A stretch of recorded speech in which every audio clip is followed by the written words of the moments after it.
right, welcome to the first Education Finance Committee meeting of our session 2023. I am Senator Mary Kunesh, and I am your chair for Education Finance, and we'll be doing some introductions here in a little bit. Just a few housekeeping pieces of information. Your microphone is on when you push the red button up and where it says on. When you are not speaking, please turn it off. They're very, very sensitive, and so anything you might say to yourself or under your breath could be heard, or if you're just even commenting to the person next to you. So please be really sensitive to that and make sure you're turning off your microphone when you are not speaking. Anytime that you have a question or a comment that you would like to make, would you please go through me? If you just raise your hand, Sammy or Dana here will be watching for the signal, and they'll put you on the list to either make a comment or questions. All of your comments and questions should come through me. Thank you. So at this time, you all should have a packet of information in front of you. We will be doing a quick introduction of ourselves, and then we do have a presenter, Susan Brower from the Minnesota State Demography Office, and then we'll get a quick finance overview from our staff here. But I'd like to just start with a little comment and start with a quote that I have always been inspired by. It was made by Nelson Mandela. And he said, "There is no keener revelation of a society's soul than the way in which it treats its children." And I really do believe that we are the reflection of the values here in Minnesota when it comes to the educating of all of our students. So we here on this committee have an incredibly awesome responsibility to ensure that the taxpayers' dollars that we put into the educational system are used in the best, most positive way, and that's what we are here to do. And I myself accept that responsibility in guiding that for the next session, if not through the next 4 years. I want to remind all of us that Article 13, Section 1 of our state constitution tasks us with upholding a uniform system of public schools. It states that the stability of a Republican form of government depends mainly upon the intelligence of the people, and that it is the duty of the legislature to establish a general and uniform system of schools. The legislature shall make provisions by taxation or otherwise, as well as secure a thorough and efficient system of public schools throughout the state. And that is our mission here for the next few months and into the next possibly 4 years. I can tell you I'm inspired by this work as a former teacher of 25 years and of my personal appreciation of the heart and the hard work each day and every day of our students, of our staff members, and of the administration that are working so hard to educate our kids. It is no doubt that we have seen ample evidence of increased hardships for our pre-K-12 students as well as higher ed, both academically and non-academically over the past 3 years. In this post-pandemic time, we can see an increase in students and families who are lacking necessary resources and the safety often of a safe home, a warm home that they can return to every single day. Food insecurity has increased. 71% of parents in one study that I read reported that the pandemic had taken a toll on their children's mental health. And that is going to be a priority for us here in this committee as well. And worst of all, one U.S. child has lost a parent or a caregiver due to the COVID-19 associated deaths. So think about that when we are dealing and when we are thinking about how to best service our students and our families. Our children are the rock on which our future will be built, our greatest asset as a state and as a nation, and they will be the leaders of the future who care for us as we age and put in place the safety nets for the next 7 generations. So over these next 4 months in this committee, we're going to dig deeply into positive ways to ensure that all students in Minnesota's public school system, north to south, east to west, will have the best education that our state and federal tax dollars can provide. We're going to learn about how to best fund early education and family education, school nutrition, public and school libraries, our state academies. We're going to brainstorm ideas on how to meet the general education and special education costs in real time, and hear from all of the agencies, organizations, and resources that are going to help us with our students, from the wee little ones to community ed to lifelong learners. This is our mission, and I hope that all of you are here to do the good work of for the students and the families of Minnesota. And with that, I invite all of you to join me in this chore. I think we're going to learn a lot. We're going to understand better how our educational system works, put in place good guidelines and good resources for those students, and we're going to do the best that we can for our students. So I thank you all for being here this morning. I congratulate all of you on your elections and re-elections, and really look forward to doing the work of the people. So with that, I think we will move on to just quick introductions of the folks that are going to be working on this, legislators as well as staff. Our research team, Senate research team, consists of Jenna Haufer, who is our E12 education fiscal analyst, Betsy Chelseth, who is our E12 education analyst, and Anne Marie Lewis on council. And then we have Dana Elling, who is our committee administrator. Sami Rajab is the committee legislative assistant. Ryan Majers, back there, is our researcher, and the Senate GOP research staff for this committee is Ed Cook. So I think what we will do is maybe just go around. Please introduce yourself. Tell us what district you represent, maybe the community that you live in, the district that you represent, and we will start down on this end. Okay, thank you. My name is Rob Farnsworth. I am from Hibbing, represent Senate District 7. And I don't remember what else, is that it, or? Any school districts that you represent? Oh, well, a lot of them. Hibbing, Chisholm, Rock Ridge, Mesabi East, Floodwood, that's Deer River, Nashua, Keewatin, McGregor. There's a lot of small school districts. I know there's more. I'm sure I'm missing a few of them, but yeah, and I've been a teacher with the Hibbing School District for the last 13 years and been a teacher for a little over 20 years. So yeah, that's a bit of my history.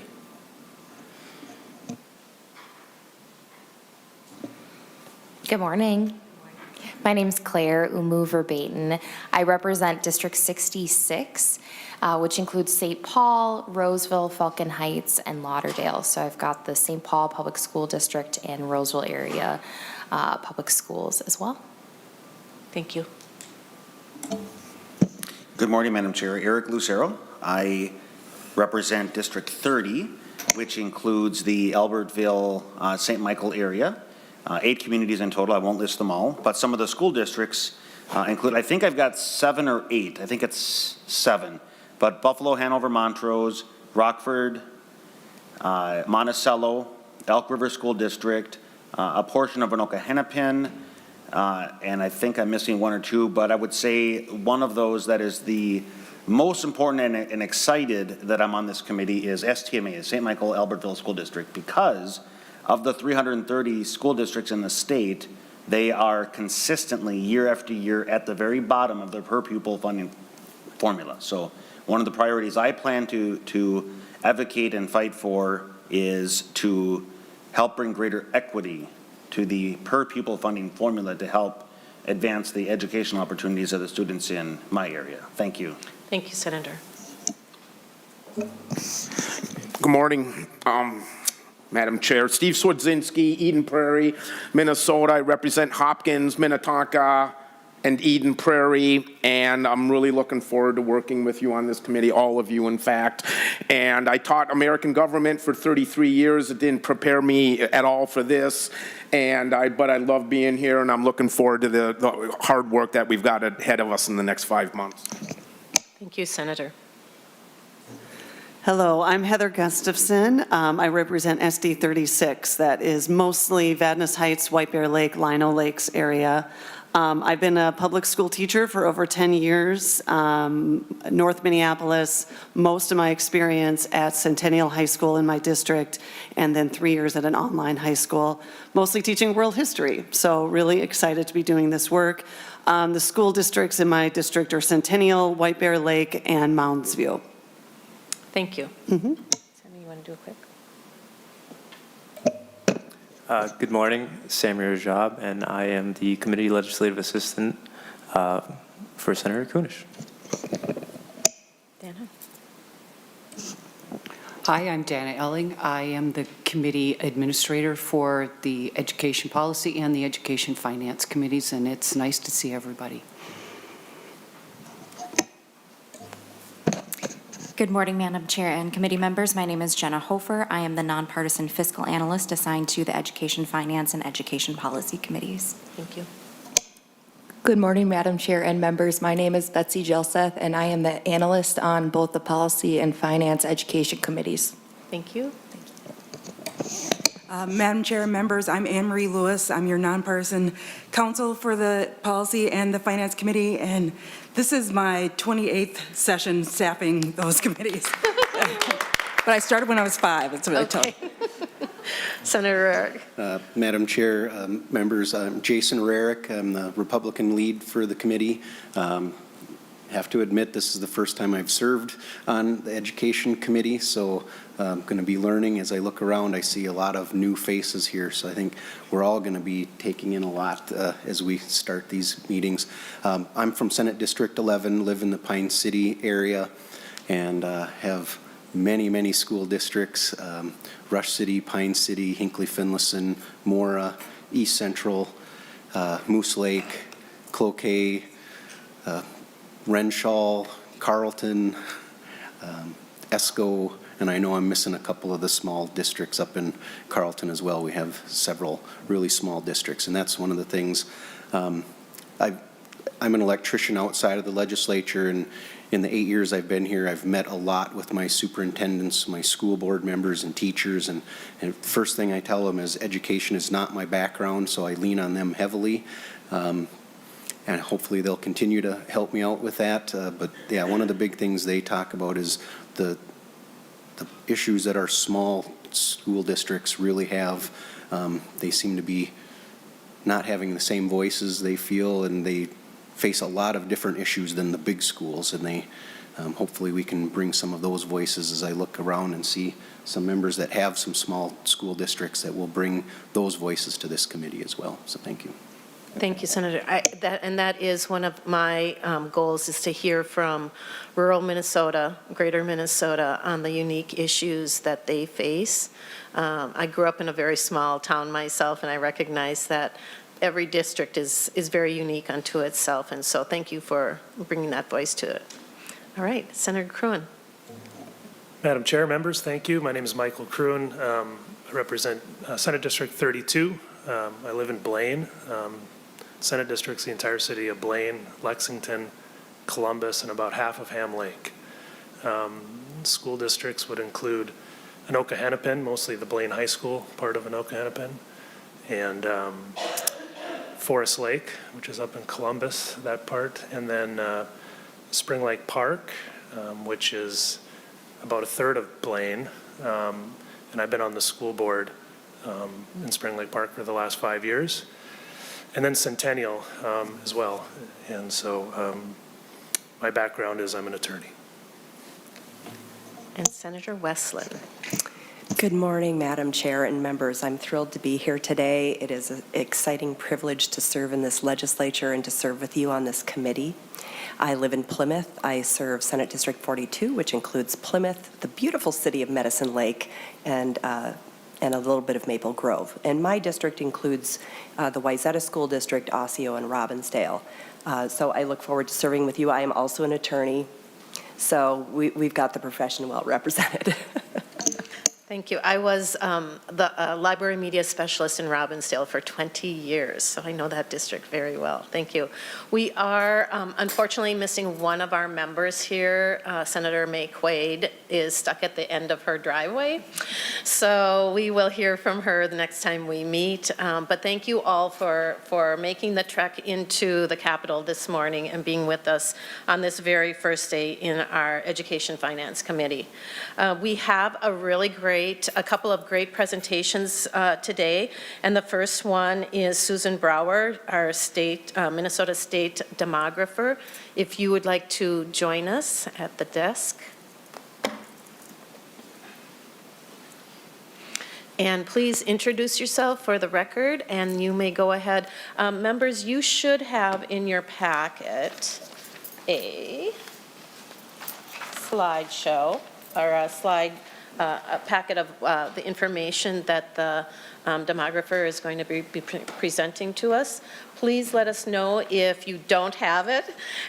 We will get one to you. And also, if you have any questions, burning questions during the presentation and you really need to answer it, otherwise we'll wait until the end for questions. And you may begin.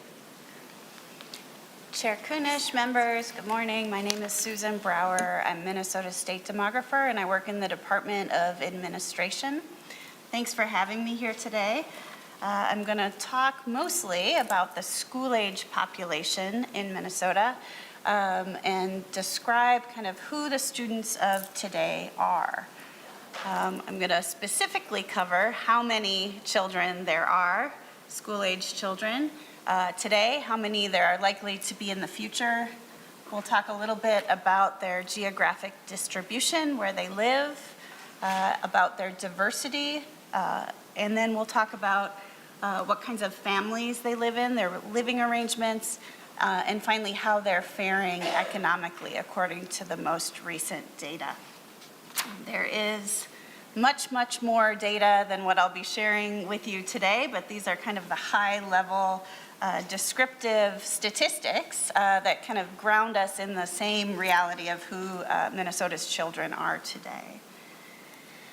And so there are just under 1 million 5 to 17-year-olds as of 2021, our most recent numbers. 980,000 is the number.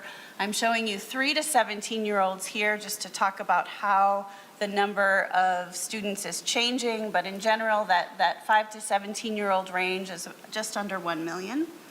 If we look at this graph at the very bottom, we have the youngest, the 3-year-olds, females on the left, males on the right, and up toward the top are the 17-year-olds. And what's important when you look at this graph is to see that there are more high schoolers than there are grade schoolers, and even if we look at preschoolers, there are even fewer than you see of those who are already in primary school. And that's because birth rates have been dropping over time. We'll look at that. But this gives us a really good sense of what the size of our population of students will be in the future, just because we know, at least at the state level, how many have already been born and are moving into their school-age years. This feature doesn't hold for all districts, of course. Migration plays a big part at the local level, and so many districts may have many more children at the younger ages. They may be growing rapidly, but at the state level, this is the big picture that we have really a pretty stable population, maybe declining a little bit just because of the downward pressure due to fewer births. And so looking at the births, understanding these birth patterns helps give us insight into what is to come as our youngest Minnesotans grow into their school-age years. So we're looking at the number of births since 2000 in the state of Minnesota. The height of births was about 2006 to 2007, where we had just over 73,000 children born in the state. As of the most recent data, we're down to about 64,000. So we're down about 9,000 per year. And again, you know, as births continue to fall steadily, this puts downward pressure on the size of the student population moving forward. I will say that births dropped temporarily during the pandemic as people were kind of figuring out which way was up, what was happening, but then they resumed and kind of made up the births that were lost in the first part of the year. Again, now we're kind of moving down into a slowly downward pressure on the birth rate. But right now, the largest cohort of young people in Minnesota are about 16, 17 years old, and the smallest cohort are the youngest, the most recent births that we have, about 1 to 2 years old. And then if we look at the birth rate, so not just the number of births, but the rate at which we're having births, it kind of gives us the sense that this is a trend that is bigger than Minnesota. So in this graph, the blue line represents the birth rate for Minnesota. You can see kind of a downward sloping line there. The dotted line shows you for the US overall. This is something that is not just happening in Minnesota, declining birth rates. This is happening nationwide, and in fact, in many of the higher wealth countries as well. We're just seeing preferences for smaller family sizes with the current parent generation. And so it's not something that's likely to turn around soon. It's not just a blip. This is kind of a bigger social change that we are experiencing and Minnesota is a part of. Barring any kind of changes to the patterns that we've seen in immigration, in international immigration, we're likely to continue to see lower birth rates into the future, at least very low birth rates as we've experienced, which means in the future we're likely to have smaller cohorts of young people in our school systems. If we look at where children are living, the geographic distribution of children, interestingly enough, children live where their parents live, concentrated in the metropolitan areas of the state. So in this map that we're looking at here, each red dot represents 200 children. In this case, it's 0 to 17-year-olds. You can see the large concentration in the 7-county area of the Twin Cities, where 55% of the state's children, 0 to 17, live.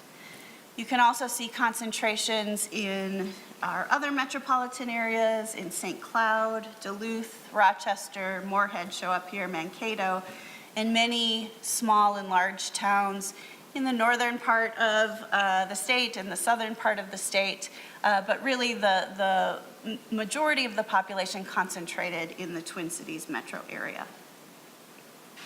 With this spatial distribution, I just wanted to acknowledge that there are vast areas of the state where you do not see red dots. That doesn't necessarily mean that there are no children there. It just doesn't meet that threshold to show up on the map, the 200, but it does mean that there are very few children in those areas, which poses special, unique barriers for rural school districts where there is a lot of spatial distribution, where there's not a lot of density, where there are very few children, and children need to travel far if they're to attend in-person learning. And then looking at the county level to see how the population of young people has changed over the last 5 years, we can see a very different mix of growth scenarios depending on where we are in the state. So this is county by county, and the bubbles are showing you the number of children that were added or lost over the last 5 years.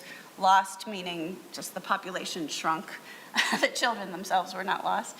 But you can see if there is a brown dot, that represents a decline in the size of the student population. If there's a blue dot, it represents growth, and the size of the dot itself represents the size of the growth. And so you can see Hennepin County has the largest circle at 8,000 additional students over the last 5 years is the estimate. Ramsey County, about 4,000. Stearns County, 21,000. I'm just giving you these numbers so you can kind of sense the size of what those size of those bubbles are. Clay County, 16, Olmsted, 1,400. You can see that growth up along the I-94 corridor, but also specifically in the metropolitan, most of the metropolitan areas of our state show up when we're looking at the county level.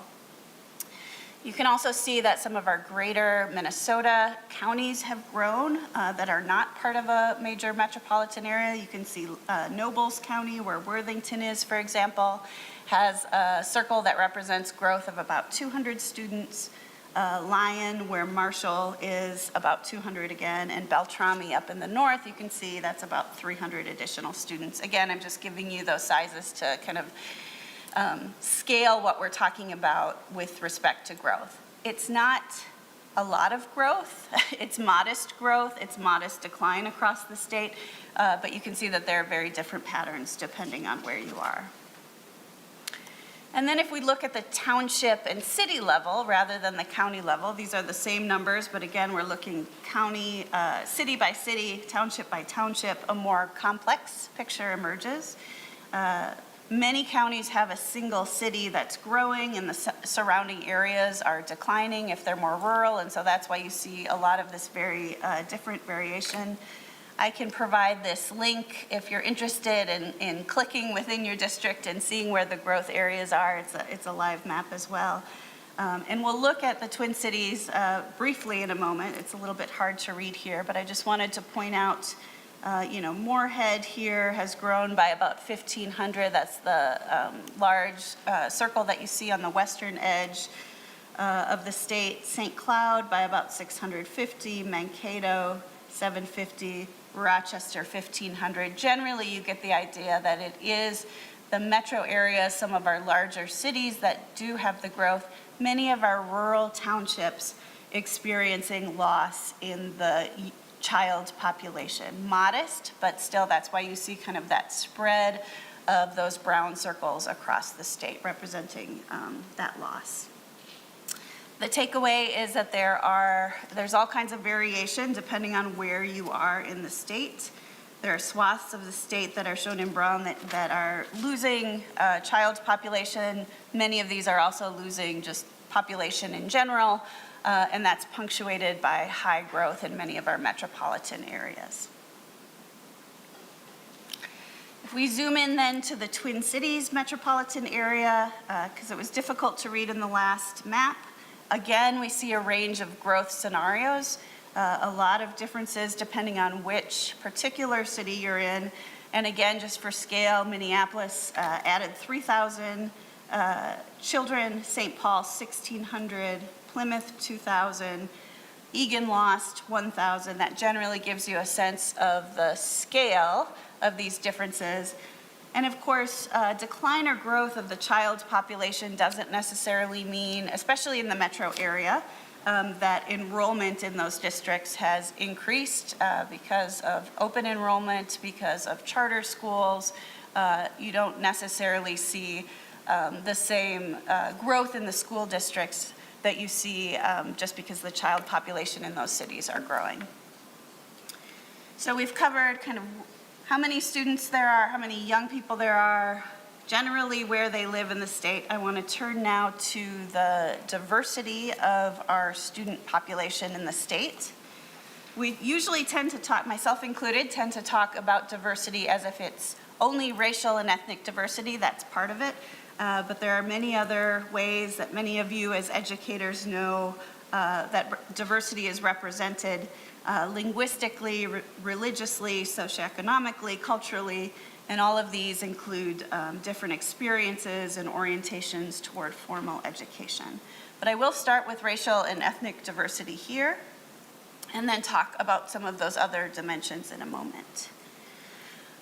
So we're looking here at the population 5 to 17 from 1990 to 2021. The large blue area at the bottom represents the white non-Hispanic young people in the state.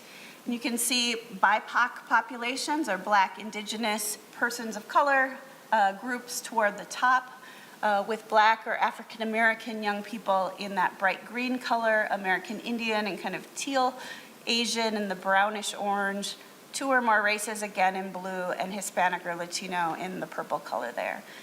And what you can see is that today, about 34% of the school-age population in Minnesota belongs to a BIPOC group. That's up from 25% in 2010, and 3 times the size what it was in 1990. In particular, Asian, Black, and Hispanic students of color, those populations are growing. The white student population declined by about 50,000 between 2010 and 2021. And the American Indian population declined very slightly as well. These are the same numbers that we were just looking at, but they're for 2021 alone, so we can kind of get a sense of the scale of each of the sizes of these populations. And I just wanted to point out a couple things about the racial composition of Minnesota's students. First of all, most of Minnesota's school-age population is white, non-Hispanic. While the BIPOC student population is growing and the white student population is declining, it's useful to keep in mind that as we look at some of the percentages in a moment, we're talking about populations of very different sizes. So while we may see higher rates of poverty among some BIPOC groups, again, it's important to keep in mind kind of just how many students that we're talking about, just to kind of keep ourselves grounded in that full picture. I also wanted to note that 2 or more races is a group that has been growing in the census, particularly among young populations. And so you can see here that 85,000 students check the box, well, it's probably their parents that checks the box on the census form that they belong to more than one major race group. That's a group that's been growing rapidly. So I don't say this to downplay or exaggerate the experience of one group over another. Again, I just kind of want to keep in mind that we're still talking about the majority of students in Minnesota being white, non-Hispanic, although that's a number that's declining. Going forward, I expect that the school-age population will continue to become more diverse, even as it remains relatively stable in terms of the total numbers. And that's because the parent generation is becoming more diverse. So again, if we look at this graph here, we can kind of see all of Minnesota arrayed from the very youngest at the bottom of this graph to the oldest at 85 plus, the very top bar. The blue portion represents the white non-Hispanic portion of each group, and the gray portion is the BIPOC proportion of each group. And you can see as you get younger, we get more and more diverse as a state. And kind of if you think about this graph as it's an escalator, every 5 years everyone moves up a bar. That means that our parent generation of 5 and 10 years out is going to be more diverse, which means the student population will be more diverse. So that means that increasing diversity has momentum. It's built into our age structure, regardless of what happens with growth, regardless of what happens with international immigration. This is part of the kind of the internal momentum of how we will grow, how our student population will grow moving forward. So we've looked generally at the racial composition of Minnesota's school-age population. I want to turn now and look at some of the cultural diversity that school children have within racial groups. And one way that we can do that is by looking at the birthplace of children's parents. The vast majority of children in Minnesota, ages 5 to 17, were born here in the U.S. Only 4% are foreign-born, were born outside of the U.S. About 2% of those are naturalized. Many of those were naturalized as young children through adoptions. And so really the experience of immigration is through the parents of these children. And this is actually a number that surprised me when I was pulling these numbers together, just to see how many young people have foreign-born parents. Nearly 20% of our state's children have a foreign-born parent. 14% are those who have only foreign-born parents, meaning if they have two parents in the household, both are foreign-born, or if they have a single parent, that one single parent is foreign-born. That's 14% of all students. And then for an additional 5% of our school-age population, they have one foreign-born parent and one U.S.-born parent. And so together, that is about 1 in 5 students with a foreign-born parent. And so the depth and range of diversity that Minnesota children have as a result of this, I think, can't be overstated. The home country or culture influences a wide range of ways that a family or young person navigates the world and educational system. And it may mean that children and families have English language barriers, at least initially, or it may mean, it may point to parents and young people who are especially skilled with language. Ms. Brower, before you go on, we do have a question. Senator Lucero. Thank you, Madam Chair. And just a question, clarification on the foreign-born definition. So does that number represent somebody such as myself, who I was born in Germany, but on a U.S. military base?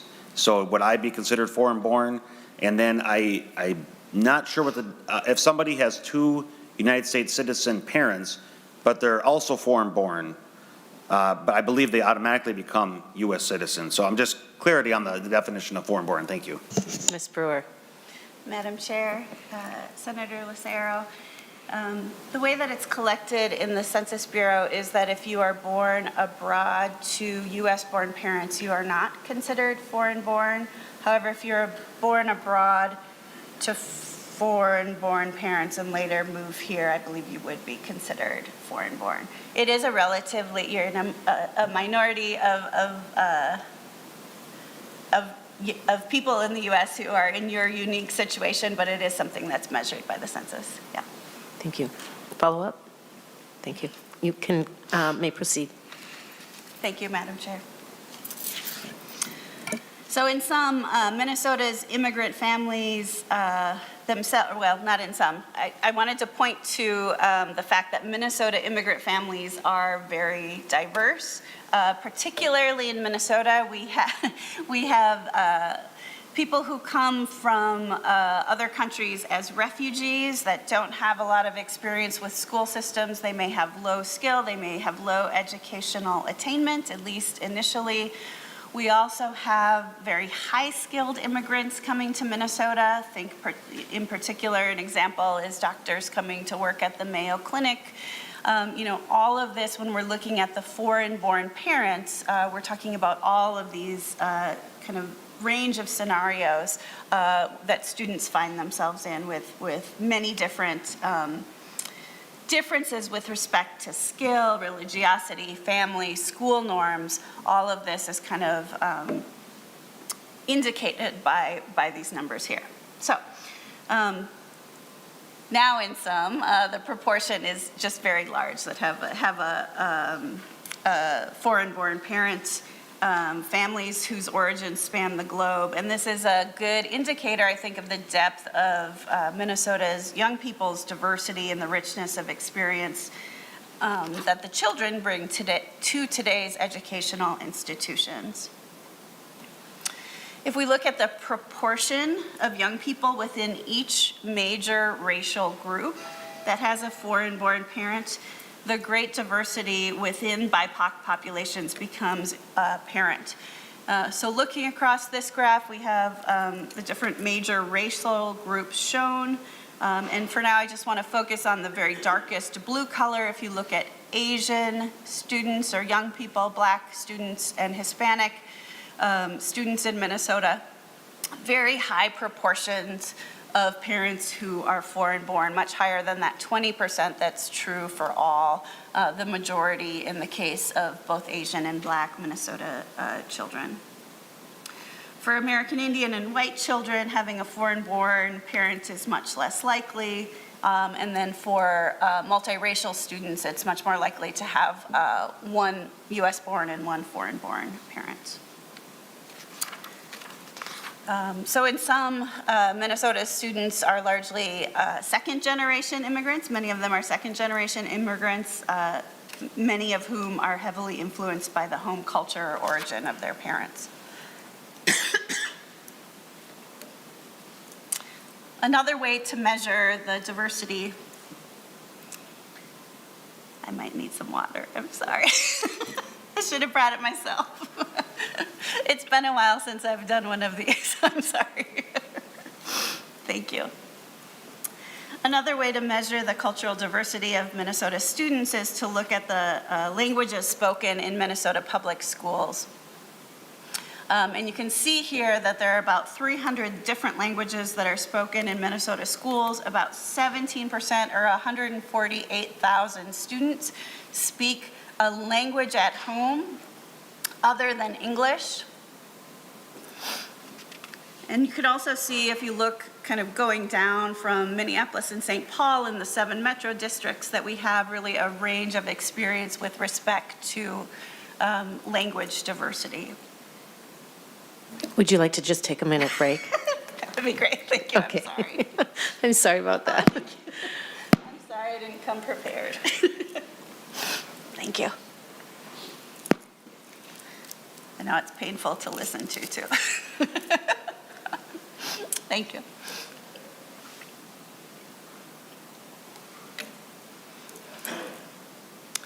So with respect to the 147,000 students who do not speak English at home, there are Spanish, Hmong, and Somali are the largest groups, each with over 20,000 student speakers. Karen is next with 3 different languages, about 5,000.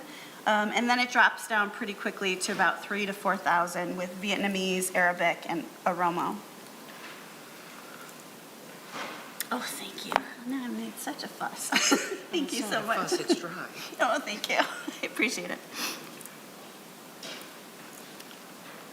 You can see that students who speak a language other than English tend to be concentrated in Minneapolis and St. Paul and the Twin Cities, but across the state and even in the very small school districts, you can see that there is a presence of families with different languages as well. One final dimension of diversity that I wanted to touch on is the educational attainment of the parent generation. A parent's experience with education, and especially a mother's experience, has implications for a family as it navigates the school system. As people prioritize schoolwork over other important activities like work outside the home, and of course, it also has important socioeconomic consequences for schooling as well. I noted earlier that a large share of Minnesota's immigrants are refugees, and as such, many parents haven't had firsthand experience with a formal school at all, much less a U.S. school. And Minnesota also has especially large gaps, of course, in educational outcomes for U.S.-born BIPOC residents compared to white residents. And so it's important to realize that for our students, the educational attainment of their parents are very different depending on the racial group to which they belong. Families have a range of ways that they interact with schools, and the experience of parents when they were young themselves is going to inform how they kind of navigate the schools with their young people. And so we're looking here across race groups at the educational attainment of the mother of the student, and you can see for American Indian students, about 40%, like Asian students, have a high school diploma or less. For Black students, that's 47%, and for Hispanic students, about 55%. We've looked at a number of different dimensions of student diversity, so I want to turn now to the final 2 questions. What are the living arrangements of school-age children today, and then how are they faring economically? Students live in a range of diverse family forms. Another dimension of diversity, but I wanted to characterize some of the most common living arrangements. About 70% of children live in a household of a married couple. I'm showing both opposite sex married couple household and same-sex married couple household because the Census Bureau collects that information, but you can see it's a very small sliver of the pie that includes same-sex married households with children. But they are there, including those who are married and those who are not married. So the gray portion of this represents unmarried partners, and then there's a very small sliver, about 0.1% that's same-sex unmarried. The other 22% are other household types, so it's single-parent households. Sometimes it's young people who are living with other relatives. If they're older, they may be living on their own. That's the other 22%, but the vast majority are living with married couples. Many of those married couples, but not all of them, are their parents, so this graph looks almost the same, but now we're looking at the presence of parents rather than kind of the marital status of the householder.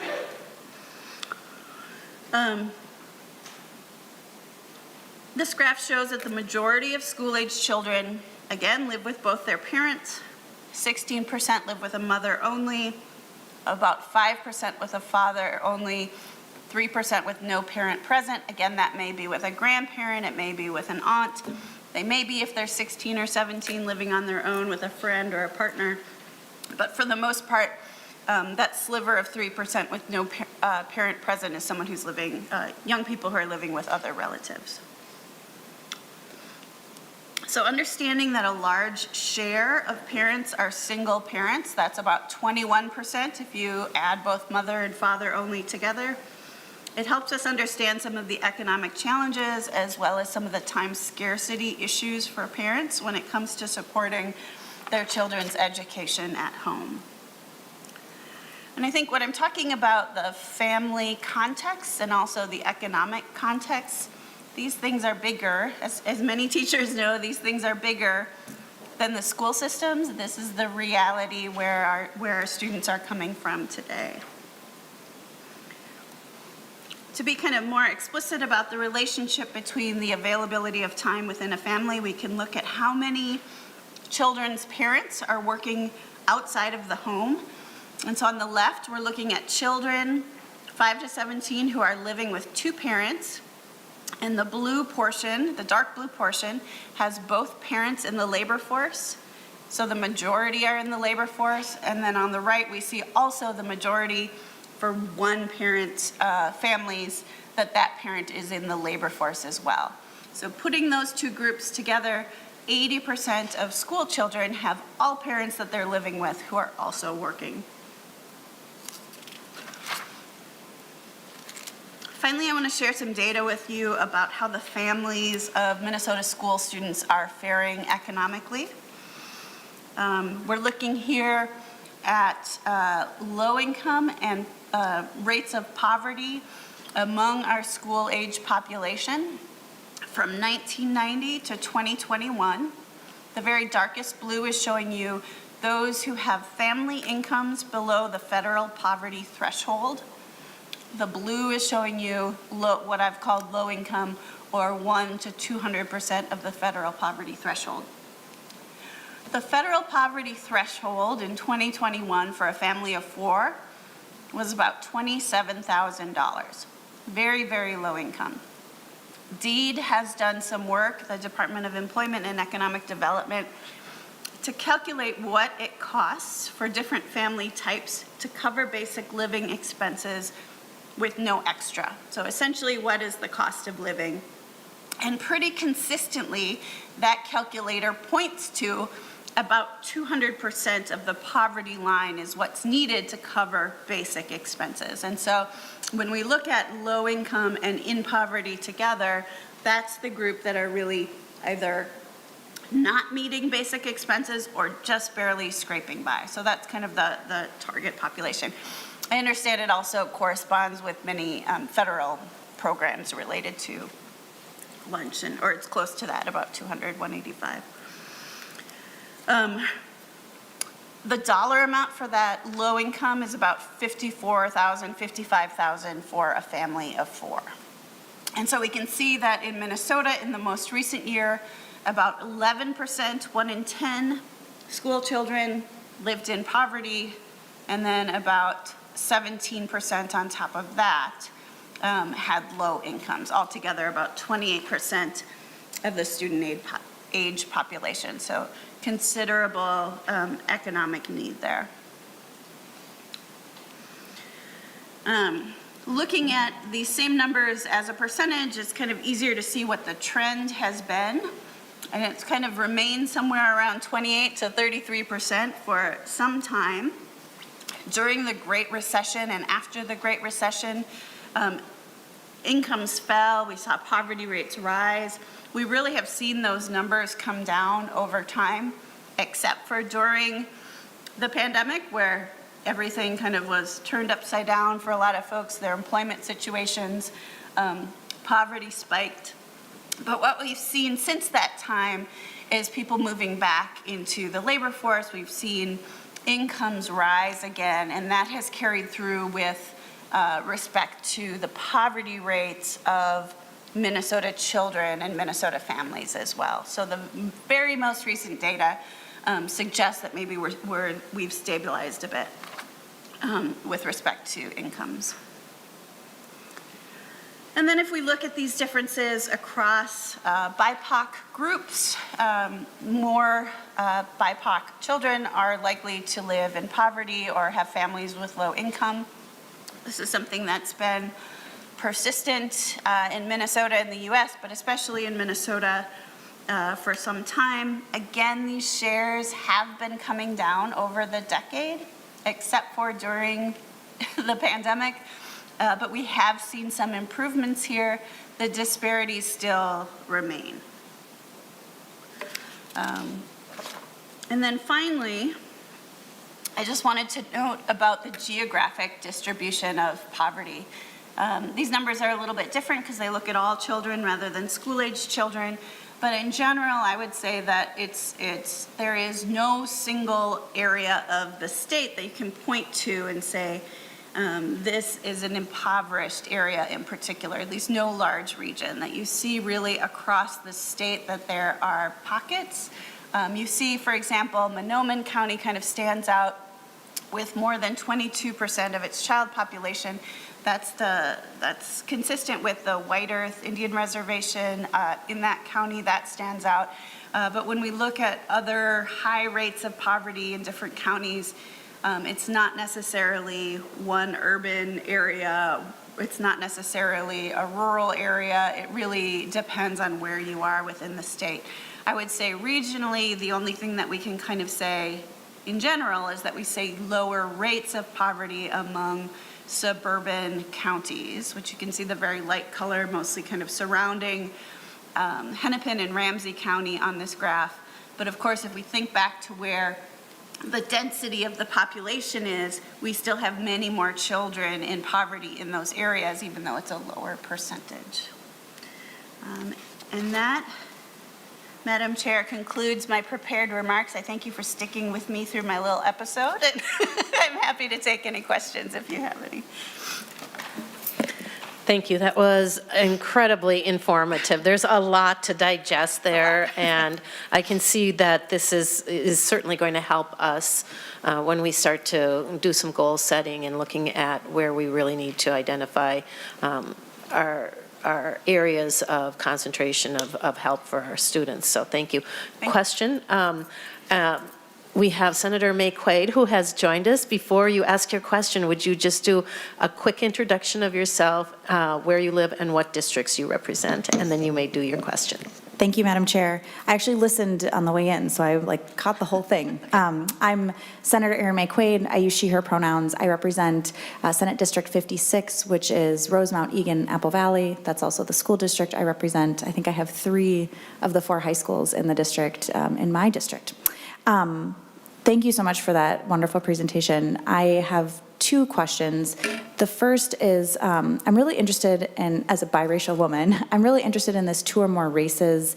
Obviously that's increasing. I've seen that in my own life, my own friends' lives. how, are we ever going to see disaggregated data in that category? And then similarly in other categories, right? Like Black is broad, Asian is very broad. Do we have disaggregated data for that? Ms. Brower.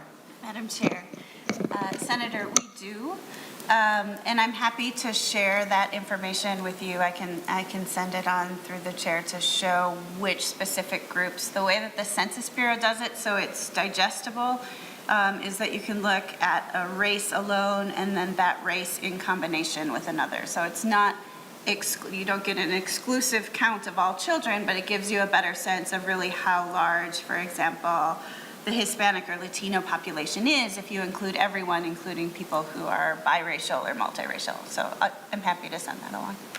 Thank you, Ms. Brower. Another question, Senator McQuaid.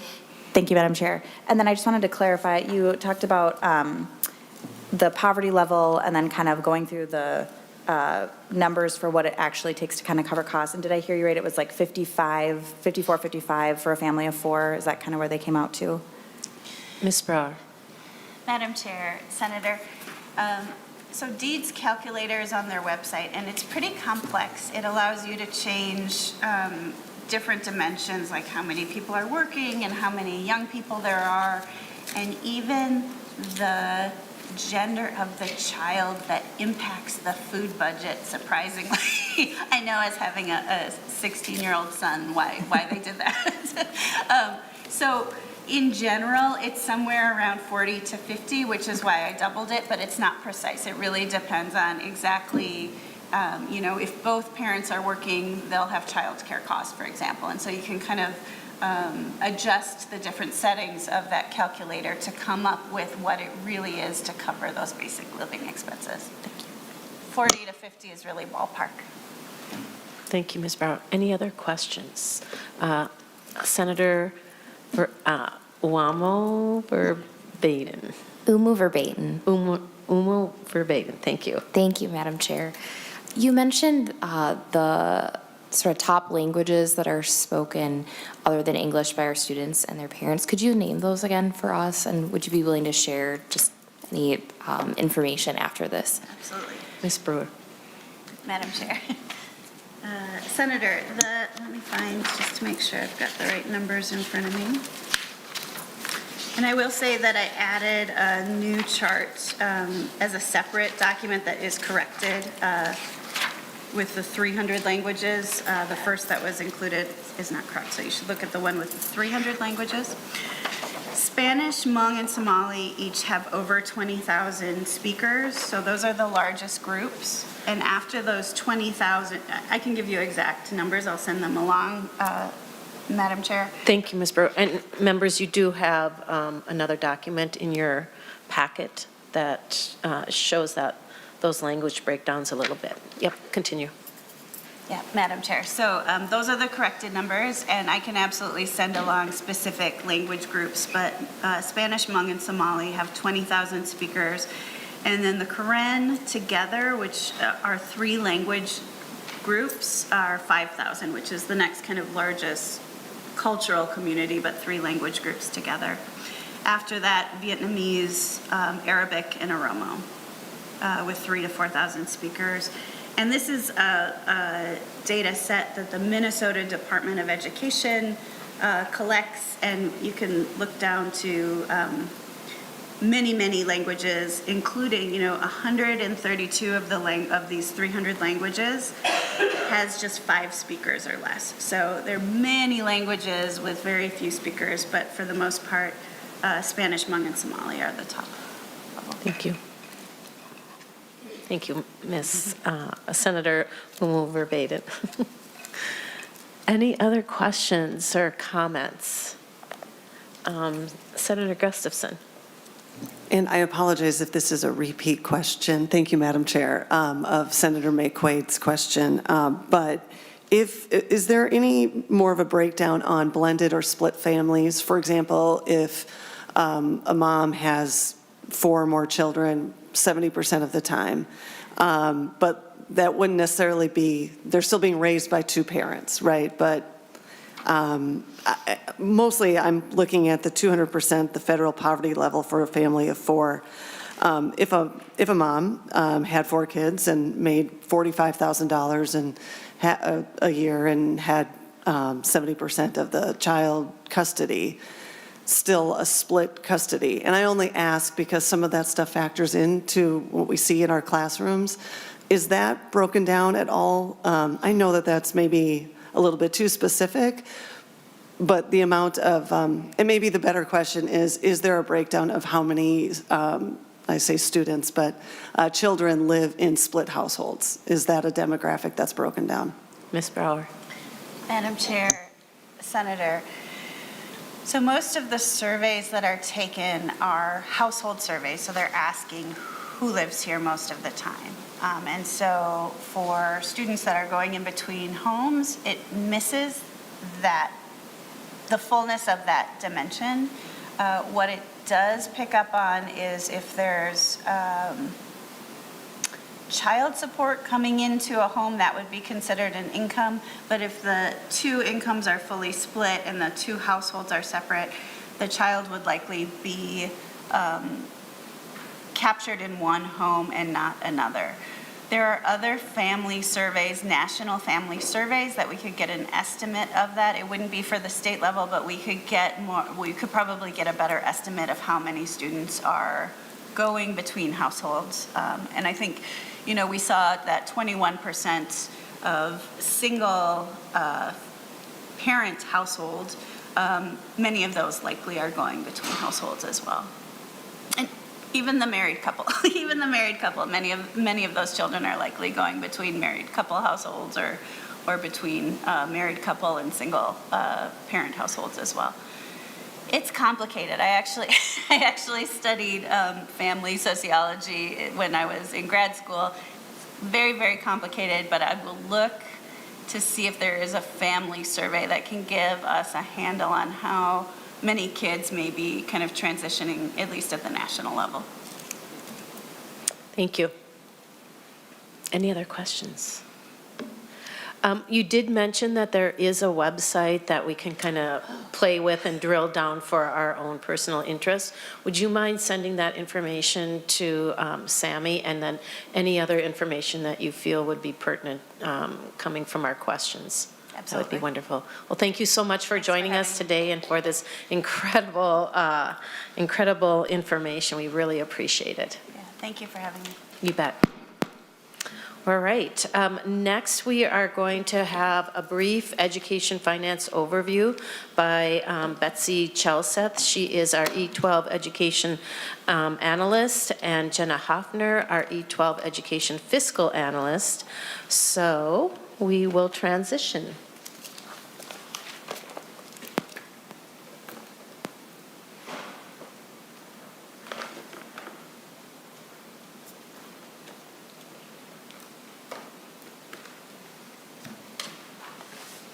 And members, in your packet, you should also have this nicely put together education finance overview.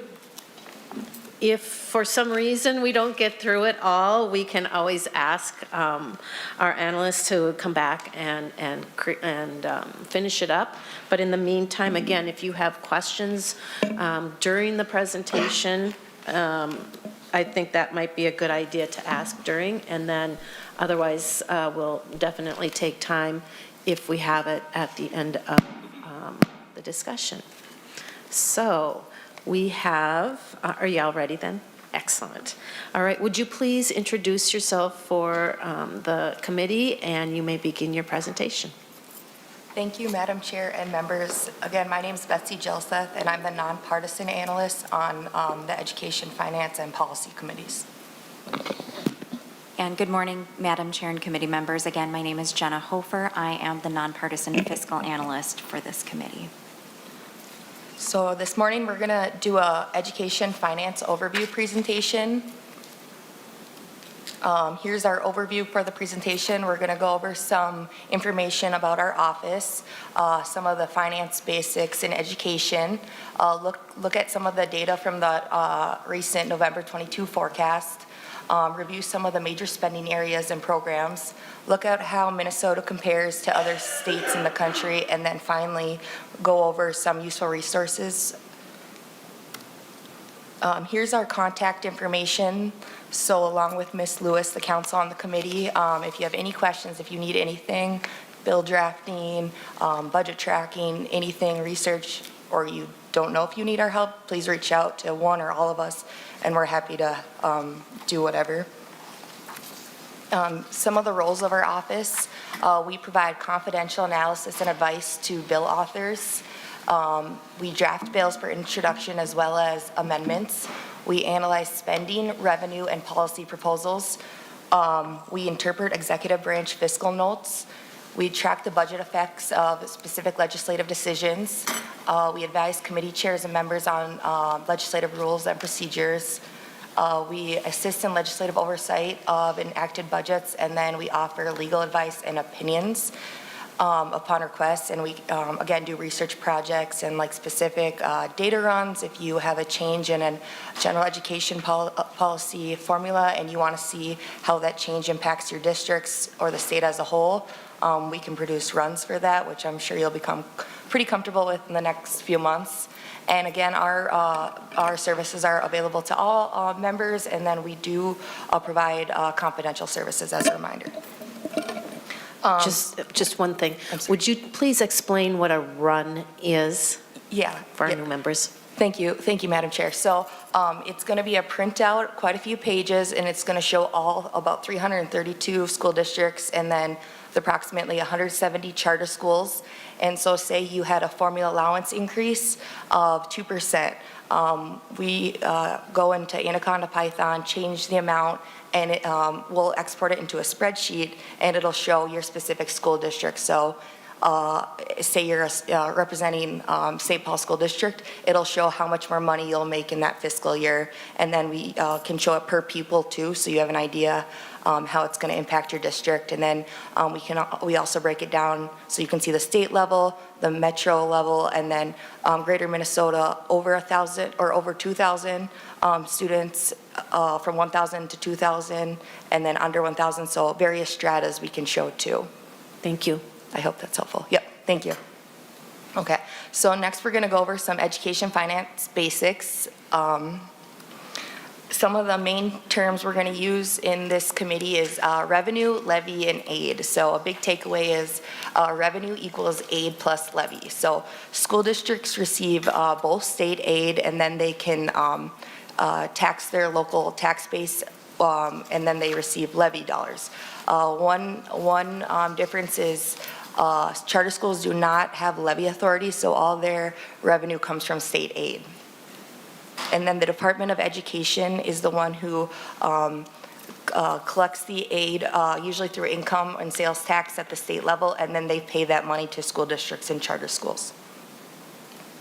Then we have aid entitlement, which is the actual amount of revenue a district recognizes in a fiscal year. This isn't actually the amount of money they receive. The amount of money they receive is their appropriation, which includes a current payment and a final payment. And right now we're on a what is called the 90-10 shift. So 90% of their payment is the current payment, and then we call that 10% final payment the cleanup payment that they'll receive. So again, districts recognize their entitlement, but what they're receiving in dollars is their appropriation. And then some school funding formulas are equalized, levy formulas are equalized, which means if a school district has a higher tax base, wealthier tax base, they do not receive as much state aid. And if they have a lower property wealth tax base, they receive more state aid. So you can see the green and blue chart on the right side. The y-axis shows revenue per pupil, and then if a district has more wealth per pupil in property taxes, they're not going to receive as much state aid. You can see they're mostly blue. They're going to levy more of that revenue. But if they don't have as much property wealth per pupil, they're going to receive more state aid. And it varies depending on the levy mechanism, and it changes based off of what the equalization factor is in statute. And some districts are off the formula, meaning they receive, they don't qualify for any state aid. All that revenue comes from the levy portion. We have some various people count terms in education finance that we're going to use. Average daily membership is a basic count of students in a school district. So if a student is enrolled in a school district the entire year, it's considered one ADM, or average daily membership. Adjusted pupil units is the next one, and this is a weighted ADM measure, or average daily membership. So students in K through 6 grades are weighted at 1, whereas students in grades 7 through 12 are weighted at 1.2. And this is the adjusted pupil units is the pupil count term that most formula funding mechanisms use in education finance. And then lastly, we also have resident pupil units, which are a weighted count of district residents. And then some of those residents may go to, open enroll to other schools, but they're still part of that resident district. And then we also have other various pupil counts, such as English learners, PSEO, compensatory pupils, and some additional programs. So the main 3 funding streams for school districts are federal dollars, state dollars, and then local levy dollars. Typically, the federal government funds about 8% of the school's total revenue. With COVID-19 the last few years, this did increase a few percentage points. Most of this funding is used for special education, nutrition, and Title I programming. And then the state provides typically the largest portion of funding, which is about a little over 60, mid 65% of funding, because the Minnesota Constitution requires that. And then property owners typically, this can vary across school districts, but property owners also contribute typically about like 28% through taxes or levies, and a lot of this is voter approved. The next 3 charts are going to show how school district revenues have changed since 2003. So this first chart here is from the Department of Education, and it's based on the November forecast. It shows a % change in revenue per adjusted ADM since 2003. And as you can see, so we all start at 0%, and there's 3 lines. The top line is not adjusted for inflation, so the dollar amount is just the dollar it was in 2003. Then we have adjusted with the Consumer Price Index, which is a measure of inflation that impacts the average consumer. And then lastly, that light blue line on the bottom is adjusted with the implicit price deflator, and that measures inflation, the inflation impact on the entire economy. So as you can see, if you look at the no inflation adjusted line, the change in revenue per student has almost doubled since 2003. But if you take into account the other 2 measures of inflation, you can see throughout the years it's actually increased a little bit, then decreased when under that 0%, increased in the 2016 to 2021 years, and then is actually estimated to decrease again, and with the implicit price deflator go under 0%. So the real value has actually decreased how much revenue per pupil spending has for students. The next slide here shows the same data, but based off of only state aid. So this does not account for levy. It's a similar pattern. Of course, it has not increased as much on that the real dollar, the top line, because we're just accounting for a portion, the state aid, not the levy side. And then again, you can see how, depending on if you look at no inflation adjustment, adjusted with the CPI, and then adjusted with the IPD, how funding has changed from 2003 to 2021, and then estimated from 22 to 25. And then this last chart shows nominal % change in aid and levy per adjusted average daily membership since, again, 2003. And this chart is to show that levy has increased at a much higher pace than aid since 2003. So they both went up, but levy has increased at a higher percentage in comparison. Madam Chair and members, once again, my name is Jenna Hofer, and I will be discussing some of the November 2022 forecast with you. We'll be talking about how the education budget fits into the overall budget, and we'll give you kind of a glimpse at how the education budget is anticipated to change through the forecast. I also want to call your attention to two other documents that you should have in your committee packets. These are the budget tracking spreadsheets for this budget jurisdiction. So there's two spreadsheets.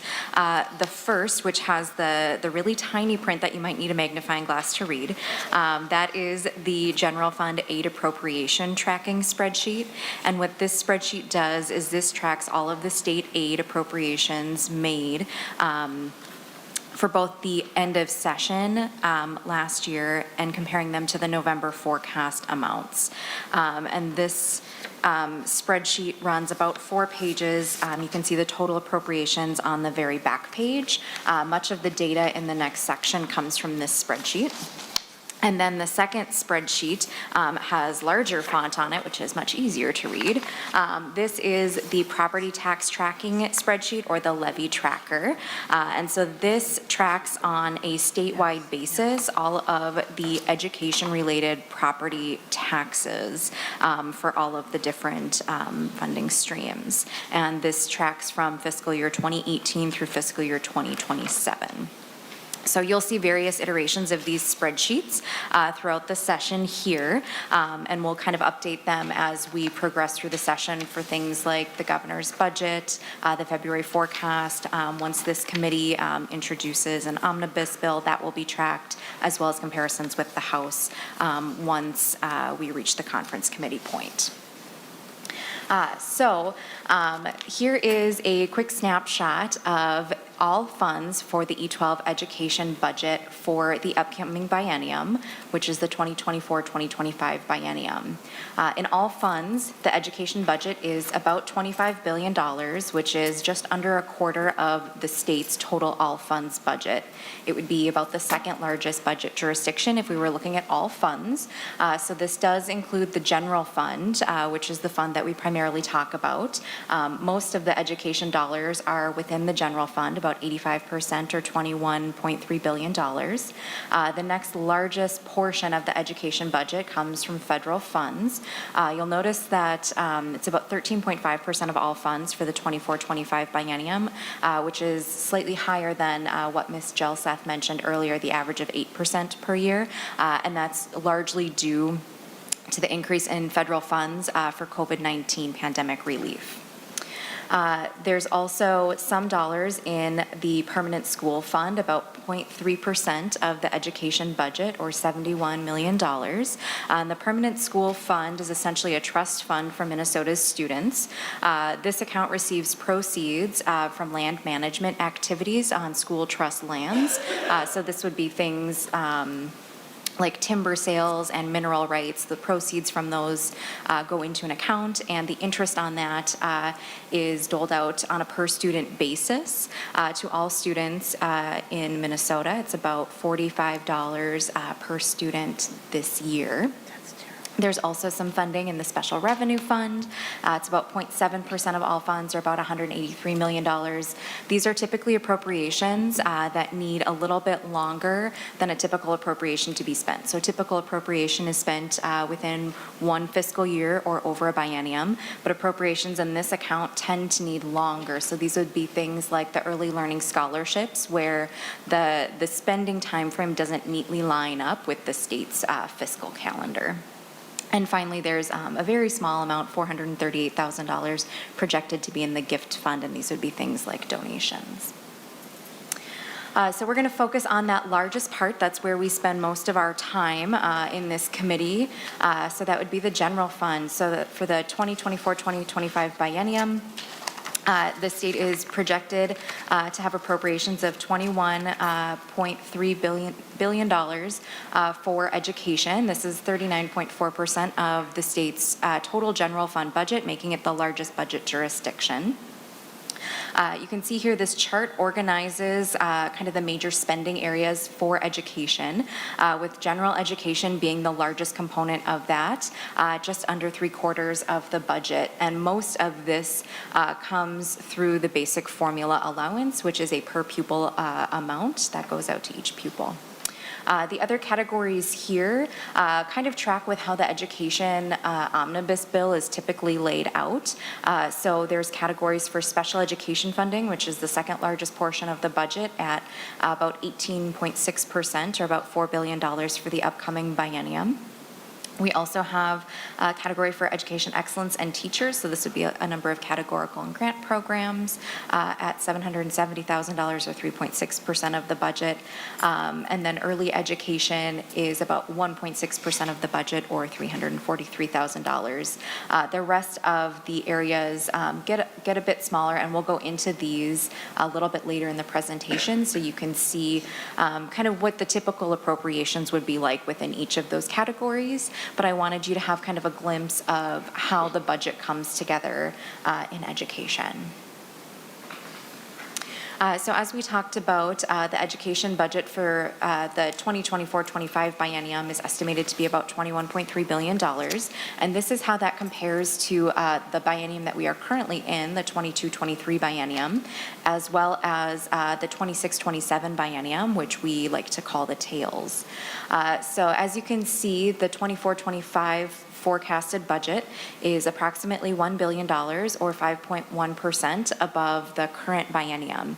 And much of the reason for the increase here is for two reasons, and the first would be changes to forecasted programs. So these would be things like changes in pupil counts or actual costs that are used in formulas. But the other reason, which plays a little bit bigger role in this change here, is policy decisions by the legislature, by you folks. And you can see that there is not as much of an increase from the 24-25 biennium to the 26-27 biennium, only about $207 million, or 1%. So all of that is forecasted growth. That doesn't include any of the policy changes that you all might implement this session or next session.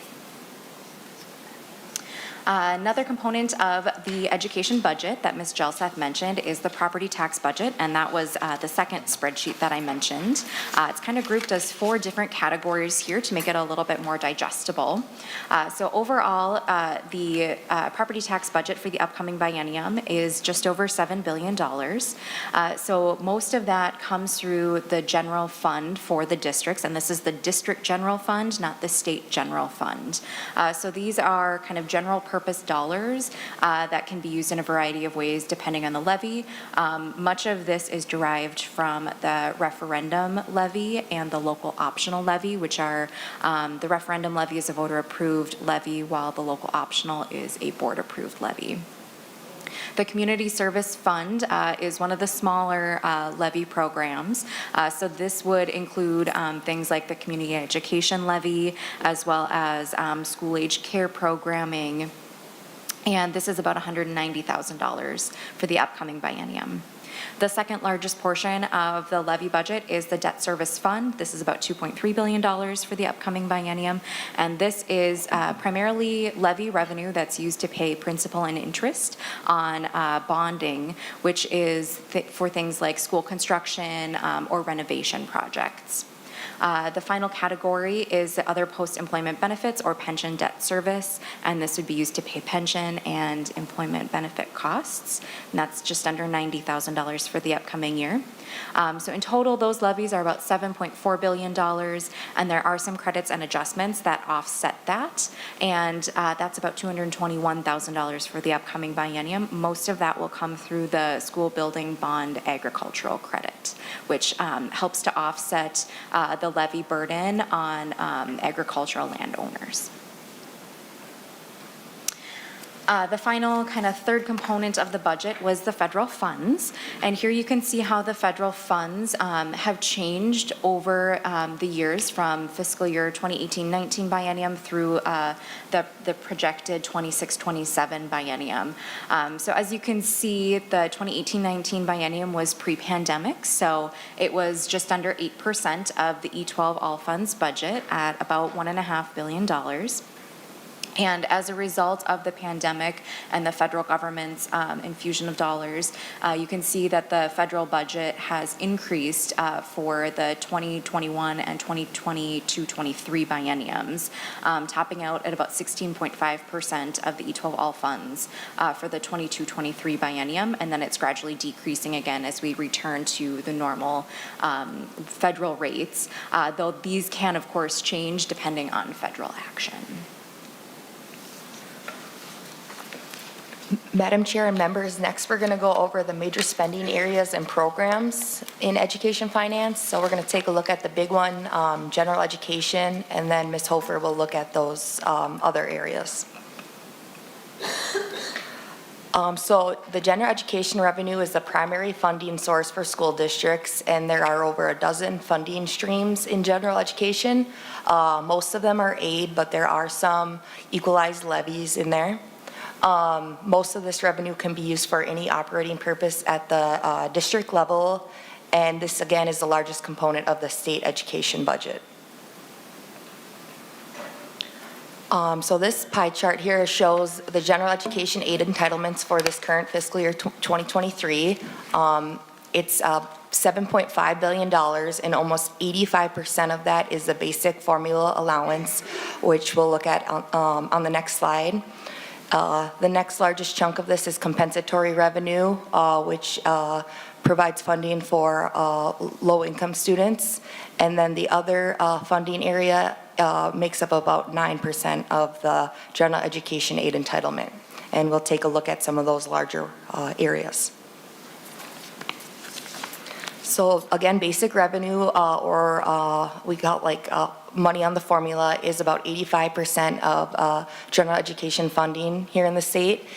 This establishes a minimum funding level for districts and charter schools. The current formula allowance per pupil is $6,863. And this formula allowance is tied into other general education and other non-general education funding streams, such as compensatory, early childhood family education aid, some non-public pupil aids, sparsity revenue, transportation revenue, and declining enrollment. So if there's a change in the formula or an increase, this will also increase those other funding streams. And so the basic revenue is calculated by taking that $6,863 and multiplying it by the district or charter school's adjusted pupil units. For this current year, the revenue is about $6.4 billion.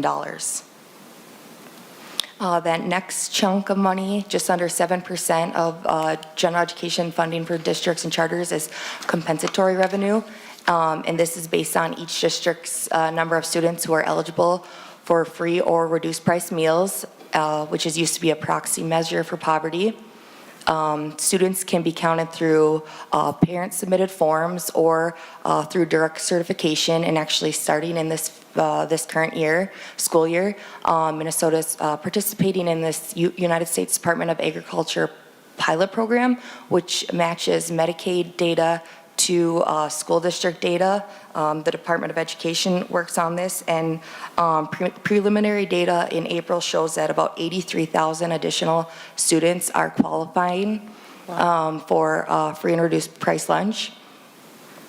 And these are because parents aren't filling out these forms, but they qualify for Medicaid in the state.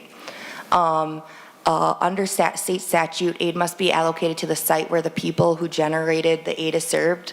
However, the school board can adopt a plan that will allocate up to 50% of aid in other ways. So maybe at another school site or wherever the school board thinks is best. And the compensatory revenue formula is that formula allowance again, minus $839, and then you multiply that by the compensatory pupil units. And for this current fiscal year, this is about $481.1 million at the state level. Next is English learner revenue. Districts receive this revenue stream based on the number of students enrolled with limited English skills. Students are eligible to generate this revenue for up to 7 school years. And then actually the first special session of 2021 allocated an additional $2 million per year to districts and charter schools for fiscal year 22 to 25. And there's two parts of this formula. There's the basic and then the concentration part. So the basic is $704 times the greater of either 20 or the district's EL pupil units. And then that concentration formula is 250 times the district's English learner concentration pupil count. In this current fiscal year, EL revenue equaled $58 million. The English learner cross subsidy, we talk about two different types of cross subsidy, English learner and special education. So the English learner cross subsidy is the difference between the actual expenditures for qualifying English learner services and then the school district's English learner revenue that they are receiving. So this table here shows in thousands that top line EL total revenue for fiscal year 19 to 21 shows again that total revenue, how much money the state is giving to districts and charters. So in fiscal year 19 it was about 58 million, and again about 59 million in fiscal year 20, and then estimated to be about 55 million in fiscal year 21. And then the expenditures is the line below that, and that's how much school districts and charters are spending on qualifying English learner services. So you can see it's actually increased from fiscal year 19 to fiscal year 21. It was 163 million in fiscal year 19, then increased to 177 million in fiscal year 20, and then estimated to be 202 million in fiscal year 21. So the cross subsidy is the total revenue minus the expenditures. And again, you can see that last line, the cross subsidy has increased over this time period. Referendum revenue is a school. Oh, sorry. Sorry, we have a question. Senator Lucero. Thank you, Madam Chair. And just a quick question for clarification, and I apologize if you already answered this, but English learner as a term, is that different than English as a second language? Or are they used synonymously? Ms. Joseph. Thank you, Madam Chair and Senator Lucero. I hope I pronounced that right. English learner, students that qualify for services usually speak another language at home or need English learner help. So if you have to test out of you have to test out within that 7 years to no longer qualify for those English learner revenues. So if a student tests out of needing that extra help, they're no longer qualified. But say they knew several other languages and they were no longer qualified for this revenue, they are not considered English learner. Does that make sense? Senator Lucero. Thank you, Madam Chair. It does. Thank you. You may continue. Thank you, Madam Chair and members.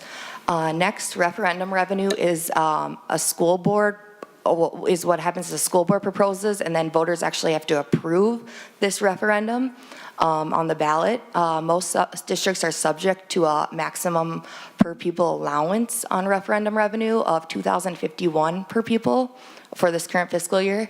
However, districts who are eligible for sparsity revenue may exceed that limit. It's a two-tiered formula used for calculating this revenue, and again, this is one that has an equalization component to it, so districts that have less property wealth per pupil receive more state aid. So in a simplified version, referendum revenue is the referendum allowance times the adjusted pupil unit, and again, there's two referendum or equalizing factors, so that next blue little square is revenue times the referendum market value per pupil divided by the equalizing factor. And then that last orange square is referendum aid, which is just the revenue, that top green square, minus the levy, that blue square. So for fiscal year 23, the revenue was about $855 million statewide, and a majority of this, $830 million, was levy, and just under $25 million was aid. Then next is local optional revenue. And again, this is a two-tiered formula. It equals the sum of the district's first tier and second tier local optional revenue. Charter schools are not eligible for local optional revenue.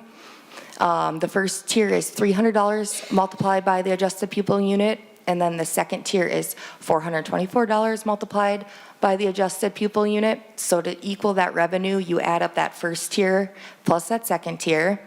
And then because there's two tiers, there's two different ways to calculate the levy. As you can see in that blue square, it's the first tier LOR multiplied by the referendum market value, again per pupil, divided by 8,800. And then if districts qualify, they go on to that second tier, and it's the second tier local optional revenue multiplied by the referendum market value per 5,500. And those amounts, the 8,800 and 5,500, again, are set in statute. So if you tweak that amount, districts will qualify for equalization aid depending on if you go up or down. And so aid, again, is just that revenue minus levy. And in this current fiscal year, local optional revenue was just about $623 million. And again, a majority of that was levy, $520 million, and $103 million was state aid. And then some other general education programs exists outside of general education revenue, and these provide funds for specific reasons. So we have career and technical revenue, which is just under $38 million in fiscal year 2023, and this money goes to school districts that run a career and technical program. So if a school district does not have one, they would not receive this aid. And then the next two areas are non-public pupil aid, which goes to school districts for providing things like textbooks, standardized tests, and pupil support services, which includes guidance and counseling. This is required in state statute, so that $19.3 million goes to school districts for providing those services and materials for non-public school students within their district. And similarly, the non-public pupil transportation aid, $19.6 million this current fiscal year. Under state statute, school districts are required to transport non-public school students within their district. So this $19.6 million reimburses school districts for providing those transportation services. Next, Ms. Hofer will talk about special education revenue. Madam Chair and members, I do just want to do a time check as we're approaching the end of the committee time. How would you like us to proceed at this point? Would you like us to speak right up until 10:30 and then continue? Or we can also do our best to get through the presentation in the time that we have. I am thinking that because this is some really important information coming up, and we have already been really saturated with a lot of information, I'm wondering if maybe we could stop at this point and then invite you back to complete this on another day. Would you be amenable to that? All right. Madam Chair, yes, that works for us. Okay. Thank you. That was a lot of information that we've just received, and a lot of lovely, lovely spreadsheets. I don't know about you, but I love spreadsheets, so I have time to review all of these. So why don't we do that? We'll take a break from it now and then come back and finish that on our schedule coming up. But in the meantime, are there questions? We'll finish with the last 5 minutes of questions. And Senator McQuaid. Thank you, Madam Chair. I have one question for you. If I leave this stuff in my folder, will it come back to me next time we have committee? Excellent question, Senator. Yes, any of these pieces of information, if you want to keep them, make sure you tuck them into your folder, and it should come back. Do these have our names on it? I don't think your name is on this yet, so be sure to write your name on the outside, and then yes, this, whatever goes in here, you will be able to keep, and it'll be in there for you. So if you want to refer to it later on, You might also want to take these and review them once again, sort of like homework, and any questions that you might have, we can review those at another time. You did receive all of these via email, so you should be able to also access it that way, and if you want to keep the paper copies in your folder. Thank you for that question. Senator Swedzinski. Thanks for slowing down, and we'll pick this up later because I appreciate that. But I do have two quick questions. Why in 712 does the pupil unit go to 1.2? Presenters. Madam Chair, Senator Swedzinski, thank you for the question. So what you're referring to is the adjusted pupil unit counts that provide an additional weight to the average daily membership. And it's 1.0 for students in grades kindergarten through 6, and it's 1.2 for students in grades 7 through 12.